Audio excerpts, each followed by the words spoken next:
Hello friends, welcome to for आपका study. साथियों, जैसा कि हम लोग डेली के बेसिस पे कर रहे हैं कि 10 से 10 क्वेश्चन के अप्रॉक्स हम लोग करते हैं, 10-11 क्वेश्चन, जो कि उसमें मैं डिटेल से एकदम देसी भाषा में डिटेल से इसमें डेप्थ में बताऊंगा, जो आपको जो आने वाला एग्ज़ाम है जिसमें कि साइंस और जीके और साइंस का क्वेश्चन पूछता है, उसमें आपको लाभ सुनिश्चित ज़रूर होगा। ठीक है साथियों। और साथियों, आप सभी से रिक्वेस्ट है कि इस लॉकडाउन में जो कि महामारी एक पेंडेमिक बीमारी है, जो कोरोना, आप लोग सभी इससे तो ज़रूर वाकिफ़ होंगे कि यह देश ही नहीं बल्कि पूरा विश्व में यह फैल चुका है। तो साथियों, इससे आप सुरक्षित रहें, अपने परिवार को सुरक्षित रखें और कोशिश करें कि दूसरे को भी समझाएं, दूसरे को भी जो आस पड़ोस का है उसको भी सुरक्षित रखने का कोशिश करें, जो कि यह किसी से यानी आदमी से आदमी फैलता है तो बहुत ज़्यादा इससे मतलब कि इसका चेन नहीं बनने दें। अगर जहाँ पे आप लोग हैं, आप लोग के साथ पॉसिबल है तो इतना कर सकते हैं, और ख़ास करके खुद और अपने परिवार को तो सुरक्षित निश्चित ज़रूर करें।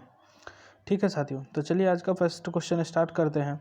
और साथियों, मैं बता दूं जी, इसमें मैं 10 से 12 क्वेश्चन ही करता हूं, लेकिन इसमें आपको अप्रॉक्स 40 से 50 क्वेश्चन के आसपास मैं बता दूंगा। यानी एक ही क्वेश्चन में 3 से 4 क्वेश्चन जो कि पूछने की संभावना है, या फिर उस तरह का पीछे क्वेश्चन पूछा जा चुका है, यानी पहले जो एग्ज़ाम इससे हुआ था प्रीवियस ईयर में, उससे क्वेश्चन पूछा जा चुका होगा उस टाइप से। ठीक है साथियों। तो साथियों, अब चलते क्वेश्चन नंबर फर्स्ट स्टार्ट करते हैं आज का फर्स्ट बहुत ही बढ़िया क्वेश्चन है। इनमें से कौन सा उभयलिंगी फूल है? क्या है? उभयलिंगी फूल है। ऑप्शन देखते हैं। ऑप्शन ए है सरसों, ऑप्शन बी है पपीता, ऑप्शन सी है तरबूज और ऑप्शन डी है खीरा। साथियों, जैसा कि आप लोग ये सभी जो भी मैं यहाँ पे सरसों आप लोग देखे ही होंगे, पपीता भी देखे होंगे, तरबूज और खीरा या फिर खाए होंगे, निश्चित तौर पे आप लोग जरूर इसका सेवन किए होंगे। ठीक है। अब देखिए, सबसे पहले इसका समझते हैं कि उभयलिंगी होता क्या। साथियों, उभयलिंगी वह होता है जिसमें नर और मादा दोनों तरह के फूल लगते हैं। ठीक है। यानी नर और मादा दोनों तरह के जिसमें फूल लगते हैं उसको उभयलिंगी फूल बोलते हैं। ठीक है। यानी मल्टी लिंग, उसमें एक ही साथ नर और मादा दोनों तरह के फूल लगता हो। अब देखिए इसका आंसर, इसीलिए तो इसमें जो सरसों का आप अगर इसमें पौधा देखे होंगे तो उसमें अगर देखिएगा तो जो फूल लगता है उसमें दोनों रहता है। ठीक है। वो आपको दिखेगा नहीं, लेकिन उसमें दोनों रहता है, तो इसलिए ए इसका आंसर करेक्ट हो जाएगा, यानी ऑप्शन ए। तो कभी कभी ये पूछ देता है कि उभयलिंगी क्या होता है, जिसमें नर और मादा दोनों तरह के फूल लगते हैं, ये होता है क्वेश्चन। और इसका कहा जाए तो एग्जाम्पल या आंसर इसका सरसों हो जाएगा, सबसे पहला ये। अब देखिए, कभी ये पूछ सकता है कि सरसों किस कुल के हैं, यानी किस जाति के हैं, इस तरह से कुछ पूछ देता है। तो क्रूसीफेरी, क्या है? क्रूसीफेरी, ये यानी किस कुल के पूछ सकता है, किस जाति के, तो ये क्रूसीफेरी कुछ ये जाति के हैं। अब बचा ऑप्शन बी, सी और डी। तो साथियों ये देखिए, बी सी और डी, तो ये सबसे पहला तो ये इसका आंसर नहीं है, तो मतलब एक लिंगी है, एक लिंगी है। अब इसमें पूछ देता कि किस कुल के हैं, तो साथियों ये देखिए, बी और सी यानी पपीता और तरबूज, ये कुकुर बिटसी कुल के हैं। और अगर खीरा का पूछ देता तो ये कैरी केसी का कंबर मतलब खीरा होता, तो कैरी केसी, इस तरह से आप ध्यान रख सकते हैं। खीरा, तरबूज, पपीता एक लिंगी है। ठीक है, ये ध्यान रखना। अब चलते हैं। और साथियों, अब जैसे यहाँ पे फूल का यानी पुष्प का बात चला ही है, तो साथियों इसमें पूछ देता कि जायांग जो है वह कहाँ रहता है, यानी जायांग कहाँ रहता है। तो साथियों, जायांग जो है पुष्प का चौथा भाग है। ठीक है। और चौथा भाग होने के नाते यह जो है यानी सबसे अंदर, जैसे इस तरह से अगर बना हुआ है 4 भाग, तो ये सबसे अंदर वाला जो है ना साथियों, ये यहाँ, तो ये होता है पुष्प का यानी चौथा, सबसे भीतरी चक्र जो होता है वही होता है जायांग, ये ध्यान रखना है। ठीक है। अब चलते क्वेश्चन नंबर सेकेंड पे। साथियों, क्वेश्चन नंबर सेकेंड है, उस अंग का नाम दें, उस अंग का नाम बताया नाम दे जहां भ्रूण विकसित होता है। क्या है? जहां भ्रूण यानी फीटस विकसित होता है। ठीक है। ऑप्शन ए है गर्भाशय, ऑप्शन बी है फेलोपियन ट्यूब, और ऑप्शन सी है मूत्रवाहिनी, और ऑप्शन डी है गर्भाशय ग्रीवा। ठीक है साथियों। तो साथियों इसका आंसर जो हो जाएगा, ये तो आप सभी लोग जानते होंगे, गर्भाशय में इसका होता है, यानी उस अंग का नाम बताएं जहां भ्रूण विकसित होता है, तो वह होता है गर्भाशय। अब देखिए, इससे एक दो क्वेश्चन और बताऊं। जैसे कभी कभी ये पूछ देता है कि छठे माह में भ्रूण छोटे शिशु का रूप धारण कर लेता है। ठीक है, यानी क्वेश्चन ये रहेगा कि कितने माह में भ्रूण छोटे शिशु का रूप धारण कर लेता है, तो आंसर हो जाएगा 6ठे माह में। ठीक है, अब देखिए फिलोपियन ट्यूब यानी नलिका जो है, देखिए इसका क्या होता है, फिलोपियन अंडाणु जो होता है ना गर्भाशय में पहुंचाता है, इसी के कारण अंडाणु जो है वो गर्भाशय में पहुंचाता है। ठीक है साथियों, फिलोपियन ट्यूब के कारण। तो ये आपको यानी 2-3 क्वेश्चन आपको मिल गया। तो चलिए अब चलते क्वेश्चन नंबर 3 पे। क्वेश्चन नंबर 3 इंपॉर्टेंट क्वेश्चन है, थोड़ा सा कंफ्यूजिंग हो सकता है आप लोगों के लिए, तो इसको ध्यान से देखिए। कंफ्यूजिंग नहीं तो कम से कम इसमें टाइम कंज्यूमिंग तो ज़रूर हो सकता है, तो इसको हम लोग डिटेल से देखते हैं। देखिए क्या है, निम्नलिखित में किसकी इकाई ऊर्जा इकाई के समान होता है। ऑप्शन ए देखिए, ऑप्शन ए है शक्ति, क्या है, ऑप्शन ए है शक्ति, ऑप्शन बी है घनत्व, ऑप्शन सी है कार्य और ऑप्शन डी है बल। तो सबसे पहले साथियों इसका आपको आंसर पता होना चाहिए कि ऊर्जा का इकाई क्या होता है। ऊर्जा यानी एनर्जी का, तो एनर्जी का इकाई जो होता है यानी न्यूटन मीटर, इसको ये बोल सकते हैं या जूल बोल सकते हैं। क्या है, न्यूटन मीटर या जूल ये बोल सकते हैं। अब देखिए इसमें शक्ति का क्या होता है यूनिट, जूल पर सेकेंड यानी एनर्जी, रेट ऑफ एनर्जी बोल सकते हैं, या जूल पर सेकेंड होता है। घनत्व यानी डेंसिटी का केजी पर मीटर क्यूब होता है। कार्य इसको देखते हैं, इसको देखते हैं यानी आंसर अपना यही है, 3 का आंसर तो अपना यही होगा, सी होगा। ठीक है साथियों, लेकिन इसको देखते हैं हम, बल यानी फोर्स न्यूटन होता है, और न्यूटन का अगर पूछ देता किसका इकाई, तो एक तो न्यूटन होता है और इसका अगर वो डायमेंशन पूछ देता तो ये केजी मीटर पर सेकेंड स्क्वायर। अब ये केजी मीटर पर सेकेंड स्क्वायर कैसे हुआ, केजी तो हो गया मास का यानी फोर्स का क्या होता है मास इंटू एक्सेलरेशन, तो केजी हो गया मास का यूनिट और मीटर पर सेकेंड स्क्वायर हो गया एक्सेलरेशन का यानी त्वरण का, तो इसीलिए इसका न्यूटन हो गया, इसका तो केजी पर मीटर क्यूब हो गया घनत्व का, और शक्ति का हो गया जूल पर सेकेंड। ठीक है, तो अब ऊर्जा का, अब देखिए कार्य का और ऊर्जा का अभी आंसर तो बता दीजिए कार्य का। अब कार्य यानी work, work force into displacement, ये भी होता है वर्क। डिस्प्लेसमेंट देखिए फोर्स का यूनिट न्यूटन, इसका यूनिट मीटर हुआ, न्यूटन मीटर क्या हो गया जूल हो गया, और इसका भी ऊर्जा का भी बताए थे कि न्यूटन मीटर होता है या जूल होता है। ठीक है साथियों, तो इसका आंसर आपको करेक्ट मिल गया और आई होप आपको अच्छा से समझ में आया होगा। ठीक है, इतना अगर आप ध्यान थोड़ा सा रख, और डिटेल ये शक्ति का भी बता दिए हैं, बल और घनत्व सबका मैं डिटेल से बताया हूँ। ठीक है, अब चलिए अब चलते क्वेश्चन नंबर 4 पे। साथियों उससे पहले मैं आपसे एक रिक्वेस्ट करता हूं कि आप जो भी अभी देख रहे हैं तो आप इस वीडियो को शेयर कर दें अपने ग्रुप में, या फिर आप जहां भी सोशल मीडिया पे शेयर करना शेयर कर दीजिए, और वीडियो को लाइक कर दिया कीजिए साथियों अगर आपको समझ में आया है तो। ठीक है, और चैनल पे पहली बार विजिट किए हैं तो सब्सक्राइब करके बेल बटन हिट कर दीजिए, ताकि आपको जब भी मैं वीडियो डालूं तो नोटिफिकेशन आपको श्योर मिलते रहे। ठीक है, और मैं कोशिश करता हूं कि इससे बहुत ही ईजी भाषा में, बहुत ही देसी तरीक़ा से मैं आपको समझाने का कोशिश करता हूं, ताकि आपको पूरा पूरा समझ में आए, एक कंसेप्ट भी नहीं छूटे। ठीक है साथियों, क्योंकि एक एक कंसेप्ट जो मैं बता रहा हूँ यह आपका कहीं ना कहीं क्वेश्चन के रूप में मिलने वाला है। ठीक है, अब चलते क्वेश्चन नंबर 4 में। क्वेश्चन नंबर 4 है, क्वेश्चन नंबर 4 है पानी के 1 मोल, क्या है, पानी के 1 मोल कितने अणु के बराबर है, यानी मोलिक्यूल के बराबर है। 1 मोल बराबर कितने मोलिक्यूल, सिंपल ये हो गया। अब देखिए यहाँ पानी का बोला है, तो पानी का 1 मोल, पानी का जितना होगा वो इतना मोलिक्यूल, पानी का ही मोलिक्यूल के बराबर होगा। तो देखिए 6.02 गुने 10⁻26, 6.02 10⁻23, 10⁻23 यहाँ 7। देखिए अब आपको कन्फ्यूजन यहाँ ए और बी में होगा। ठीक है, यानी 6.02 तो होता है, यानी ये दोनों तो नहीं होगा, चूँकि पिछला जो भी 1-2 लेक्चर पिछला में मैं ये डिटेल में बता चुका हूँ। ठीक है, तो ये देखिए 10⁻26 है, यहाँ 10⁻23 है, तो आपको मैं बताया हूँ एवोगाड्रो, ये तो मैं नहीं बताया था लेकिन एवोगाड्रो नंबर बताया था। ठीक है, यानी एवोगाड्रो संख्या, तो वो क्या बताया था 6.022 गुने 10⁻23। ठीक है, 6.022 गुने 10⁻23 ये होता है एवोगाड्रो संख्या। और यहाँ 1 मोल बराबर कितने मोलिक्यूल, तो वो भी एवोगाड्रो, यानी 1 मोल बराबर 6.02 गुने 10⁻23 मोलिक्यूल होता है। और यहाँ वाटर का बोल दिया तो वाटर का हो गया, मान ले बोल देता कि सोडियम का, तो सोडियम का यहाँ पे इतना हो जाता है, यानी जितना मोल 1 मोल में सेम क्वांटिटी सेम, यानी 6.02 गुने 10⁻23 ही होता है। ठीक है, तो इसका आंसर कौन सा हो गया, ऑप्शन बी। ठीक है साथियों, अब चलते क्वेश्चन नंबर 5 पे। क्वेश्चन नंबर 5 है, पाचन के अंत में जारी ऊर्जा का रूप कौन सा होता है? क्या है? पाचन के अंत में जारी ऊर्जा यानी जो ऊर्जा उत्पन्न हुआ वह कौन सा रूप होता है? ऑप्शन है विद्युत ऊर्जा, ऑप्शन बी है गतिज ऊर्जा, ऑप्शन सी है उष्मीय ऊर्जा और ऑप्शन डी है रासायनिक ऊर्जा। तो साथियों, जैसा आप जानते हैं गतिज और विद्युत तो इसमें यानी शरीर में तो उत्पन्न होता ही नहीं है ऊर्जा, उष्मीय हो सकता है लेकिन रासायनिक दोनों है।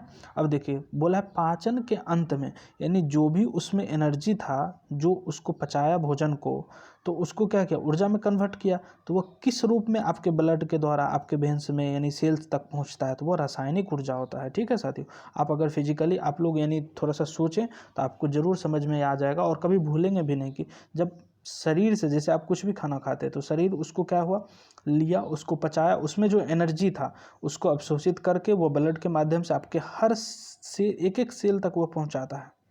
ठीक है, जैसे सोडियम, कैल्शियम, आप जो कुछ भी प्रोटीन खाते हैं, जितना कार्बोहाइड्रेट, वसा, फैट जितने भी है सबको पचा के आपको एनर्जी मिलता है। ठीक है साथियों, तो वह किस में होता है? यानी रासायनिक ऊर्जा में कन्वर्ट होता है।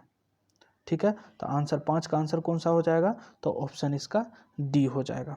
ठीक है, अब देखिए कभी कभी ये क्वेश्चन जैसे विद्युत ऊर्जा होता है साथियों, तो इसका एग्जाम्पल पूछ देता है कि विद्युत मोटर का क्या काम होता है, तो विद्युत ऊर्जा में क्या से क्या होता है। तो देखिए अब जैसे इसका एग्जाम्पल मैं बताता हूँ, विद्युत मोटर जैसे बोल देता, तो विद्युत मोटर क्या करता है? तो विद्युत ऊर्जा यानी इलेक्ट्रिकल एनर्जी को लेके यांत्रिक ऊर्जा में बदलता है। अब जैसे कि आपके घर पे मोटर होगा तो वो क्या करता है? आप उसको करंट देते हैं, बिजली देते हैं, तो वो चलना स्टार्ट करता है। तो उससे क्या, मोटर उसका जो पहिया है रोटेट हुआ, तो उसके कारण आपका पानी यानी बाहर निकला या फिर टंकी में स्टोर हुआ, कुछ भी हुआ। तो इस तरह से यानी विद्युत ऊर्जा जो है इसका विद्युत मोटर का एग्जाम्पल हो जाएगा इस तरह से। अब देखिए, अब यहाँ बात चला कि रासायनिक ऊर्जा। अच्छा, गतिज ऊर्जा है ये, तो जैसे कि कोई भी आप जैसे बाइक चलाते हैं, कार चलाते हैं, तो उसमें वेलोसिटी और मास दोनों रहता है। गतिज ऊर्जा का फॉर्मूला होता है, काइनेटिक एनर्जी होता है हाफ mv², यानी कोई भी चीज़ चल रहा है तो उसमें जो एनर्जी है उसको गतिज ऊर्जा बोलता है। उसमें एनर्जी, आप जैसे कुछ जला के उससे हीट आप उत्पन्न किए तो जो ऊर्जा मिला, एनर्जी मिला, उसको उसमें ऊर्जा बोलते हैं। अब देखिए रासायनिक ऊर्जा और एक कभी कभी कन्फ्यूज करेगा भौतिक ऊर्जा, यानी भौतिक परिवर्तन और रासायनिक परिवर्तन क्या होता है।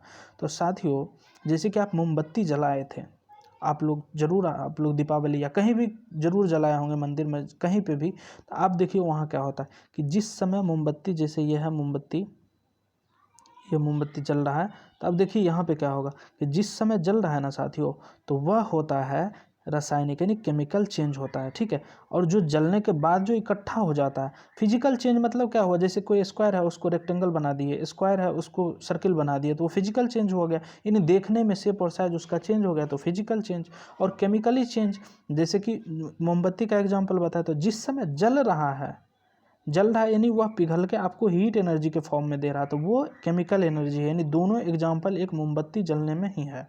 ठीक है, अगर आप थोड़ा सा समझिए तो 100% आपको समझ में आएगा। ठीक है, आई होप ये क्वेश्चन बहुत ज़्यादा डिटेल में आपको समझ में आया होगा और बहुत सारे क्वेश्चन आपका क्लियर हुआ होगा। ठीक है, अब चलते क्वेश्चन नंबर 6 पे। क्वेश्चन नंबर 6 है और बहुत लाजवाब क्वेश्चन है और ये गलती होने का भी चांसेस रहता है और टाइम कंज्यूमिंग तो है ही। ठीक है, लेकिन मैं जब अगर बताता हूँ अभी, तो आप अगर इसको ध्यान में रखिएगा तो शायद थोड़ा भी इसमें टाइम नहीं लगेगा। और एक मैं ट्रिक इस पे बताऊंगा जो कि बहुत ज़्यादा इजी कर देगा क्वेश्चन को। देखिए बोला है, निम्नलिखित में से कौन सा गुण क्षार का नहीं है, यानी बेस जो होता है, एक होता है एसिड, पीएच के वैल्यू से डिसाइड होता है, एक एसिड होता है, एक बेस होता है। आप लोग जानते हैं, यानी 7 न्यूट्रल होता है, न्यूट्रल से पहले एसिडिक होता है और न्यूट्रल के बाद यानी 7 से 14 बेसिक और 7 से कम जो है 0 तक एसिड होता है। इतना तो आपको पता ही होगा और इसको मैं डिटेल से कर चुका हूँ। ठीक है, अब देखिए उसका होता क्या है, बोला है कि गुण क्षार का नहीं है। अब देखिए उनका स्वाद कड़वा होता है, मैं ये भी बताया हूँ कि बेस जो होता है उसका स्वाद कड़वा होता है, तीखा होता है। ठीक है, और एसिड का स्वाद खट्टा होता है। इस टाइप से तो मैं बता ही चुका हूँ। अब देखिए इसमें और बताता हूँ, और एक मैं ट्रिक बता रहा हूँ। देखिए अनिल, ये ध्यान रखना, ये हिंदी वाले के लिए अनिल और इंग्लिश वाले के लिए है ABR। देखिए दोनों का आपको समझ में आ जाएगा। अनिल और मतलब अम्ल, नीले को लाल लिटमस में, 9 से नीले को लाल लिटमस से चेंज करता है। और इंग्लिश में देखिए ABR एसिड, ब्लू लिटमस को रेड लिटमस में चेंज करता है। यानी अनिल एटरिक हो गया। अम्ल नीले को लाल में चेंज करता है, या इंग्लिश वाले के ABR एसिड ब्लू लिटमस को रेड लिटमस में चेंज करता है। ये तो हो गया ट्रिक। अब देखिए ध्यान एक ही रखना साथियों, दोनों नहीं, एक ही ध्यान रखना है, दोनों में से कोई। और एसिड का आपको अगर आपको पता चल गया, अब बेस का पूछेगा तो उल्टा चल लेना है कि लाल को नीले में चेंज करता है। चलिए यही ट्रिक से ये क्वेश्चन बन जाएगा, ठीक है। अगर ये आपको याद रहा तो कभी भी आप क्वेश्चन आराम से बना सकते हैं। तो देखिए ब्लू, ये नहीं, लाल लिटमस को नीले रंग में परिवर्तित करता है। क्या बोले? लाल लिटमस को नीले रंग में परिवर्तित करता है। हाँ, चूंकि अनिल में क्या था, नीले को लाल में, तो यहाँ बोला है कि लाल लिटमस को नीले रंग में परिवर्तित करता है। तो ये क्षार का तो गुण है, उनका स्वाद कड़वा होता है, ये भी सही है। वह नीले लिटमस को लाल रंग में परिवर्तित करता है, जो कि कौन सा करता है? एसिड, यानी ये हो गया गलत। ऐसे भी अगर ये दोनों दो ही होता है और दोनों यही कर देगा, अम्ल ही कर देगा, तो यानी क्षार ही कर देगा, तो एसिड यानी अम्ल क्या करेगा? तो ऐसे ही आप देख सकते हैं। तो इसका आंसर हो जाएगा ऑप्शन सी, यानी 6 का आंसर हो जाएगा ऑप्शन टी। ठीक है साथियों, अब चलते क्वेश्चन नंबर 7 पे। क्वेश्चन नंबर 7 है, यदि प्रतिरोध R में करंट I बनाए रखता है, क्या है? यदि प्रतिरोध R में करंट I बनाए रखता है और विद्युत विभव भी, तो समय t में व्यय की गई ऊर्जा डैश द्वारा दर्शाई जाती है।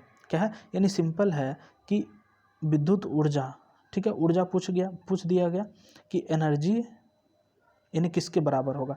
तो देखिए एक एनर्जी होता है इलेक्ट्रॉन ये वोल्ट विभव इंटू आई, V बराबर आई, यानी V इंटू आई होता है, इंटू अगर T कर दीजिएगा तो यही आपका एनर्जी दे देता है, ध्यान रखिएगा, V इंटू आई इंटू टी। ठीक है। अब देखिए ऐसे तो विद्युत ऊर्जा बराबर जो होता है, एनर्जी बराबर जो होता है फॉर्मूला, वो होता है V यानी विभव इंटू Q।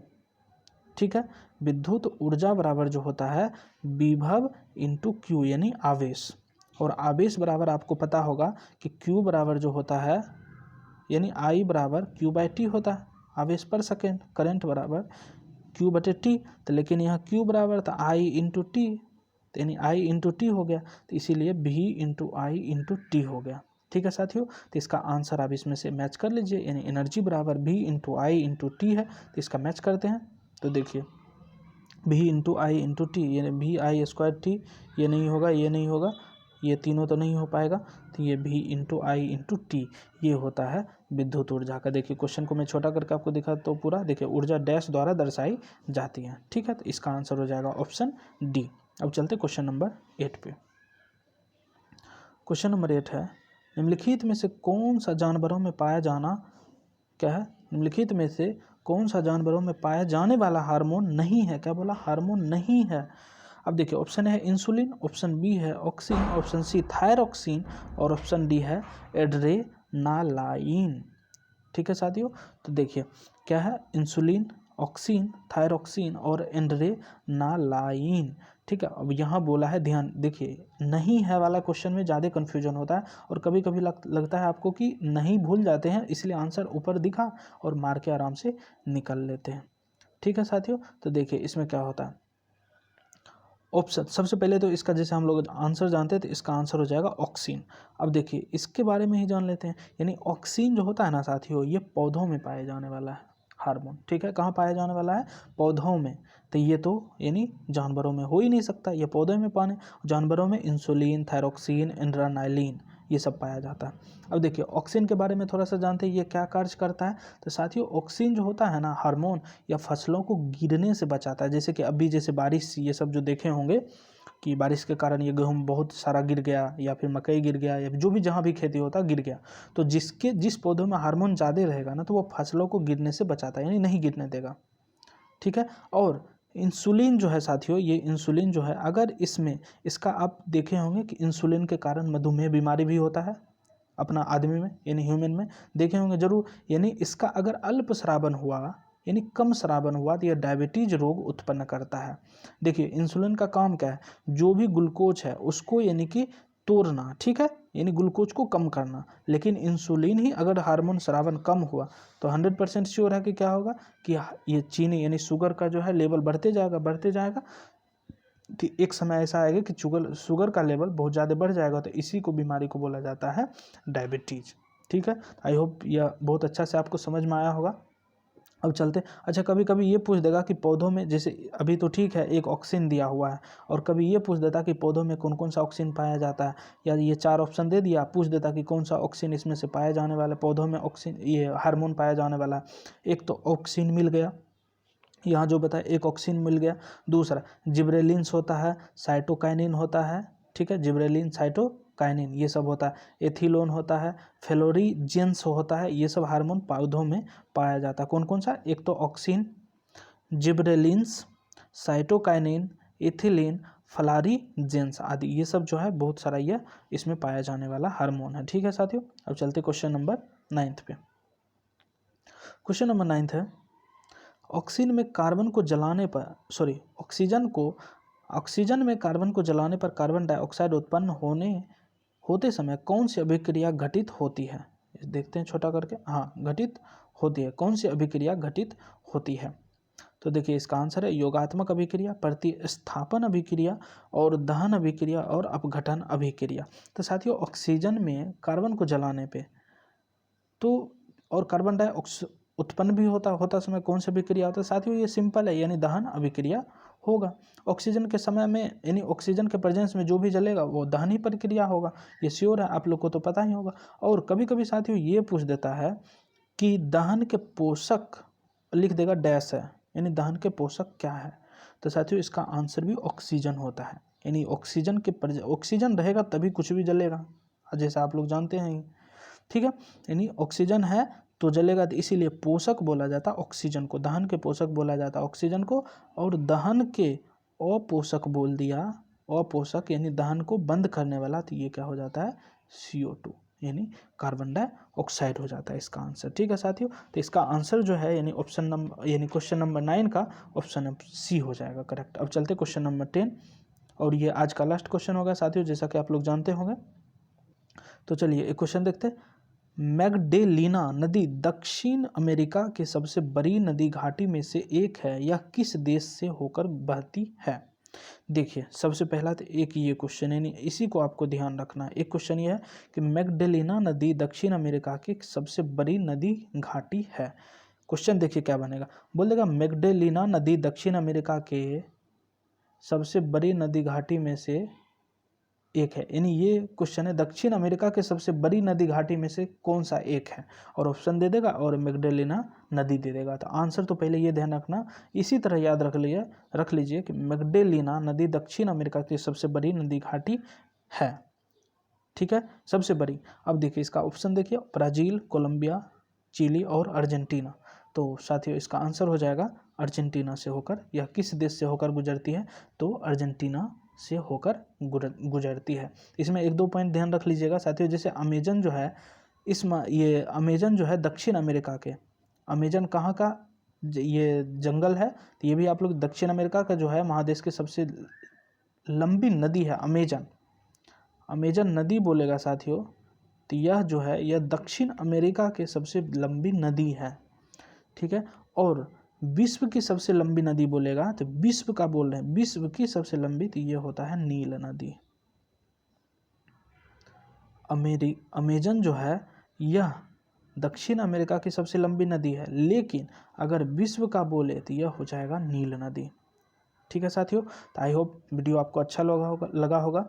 वीडियो को लाइक कर दीजिए और शेयर कर दीजिए, और चैनल को सब्सक्राइब करके बेल बटन हिट कर दीजिए, ताकि आपको जब भी मैं वीडियो डालूँ, यानी जबकि मतलब मैं अब फ्राइडे को वीडियो मैं बनाऊंगा और ये 6:30 बजे मैं अपलोड करूंगा। तो आई होप वीडियो आपको अच्छा लगा होगा। तो thanks for watching this video and have a nice day. Thank you.